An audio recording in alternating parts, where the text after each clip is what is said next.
बहुत समय पहले की बात है। एक घना जंगल था जिसका नाम सुंदरवन था।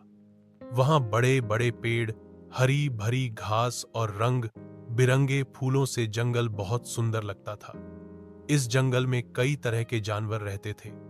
हाथी, हिरण, तेंदुआ, बंदर, भालू और बहुत सारे पक्षी। लेकिन उन सब में सबसे ताकतवर और सबसे प्रसिद्ध था जंगल का राजा शेर।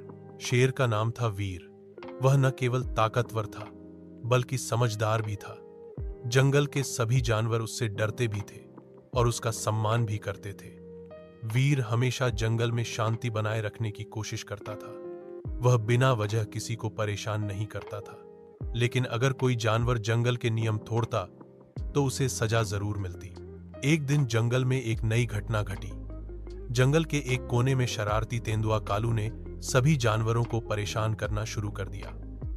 वह छोटे जानवरों का शिकार करता, पक्षियों के घोंसले तोड़ता और पानी के तालाब को गंदा करता। धीरे धीरे सभी जानवर परेशान हो गए। सबने मिलकर शेर वीर के पास जाकर अपनी समस्या बताई।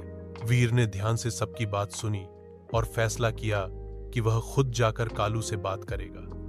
अगले दिन वीर ने कालू को बुलवाया। कालू डर तो रहा था, लेकिन उसने सोचा कि वह चालाकी से बच निकलेगा। वीर ने उसे समझाया, जंगल में सबको जीने का हक है।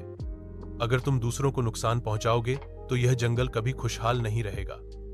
लेकिन कालू ने वीर की बात नहीं मानी और चालाकी से बोला, मैं तो बस अपना पेट भरता हूं, बाकी सब मुझे गलत समझते हैं। वीर ने शांत स्वर में कहा, पेट भरना गलत नहीं, लेकिन दूसरों को बेवजह परेशान करना जंगल के नियमों के खिलाफ है।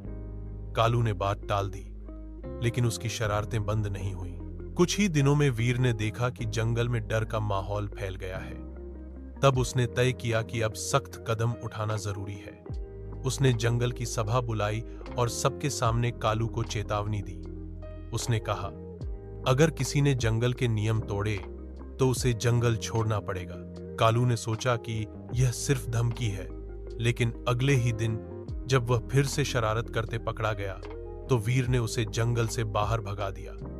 कालू को अब अपनी गलती का एहसास हुआ, पर तब तक बहुत देर हो चुकी थी। उस दिन के बाद से जंगल में फिर से शांति और खुशहाली लौट आई। सभी जानवर एक दूसरे की मदद करने लगे।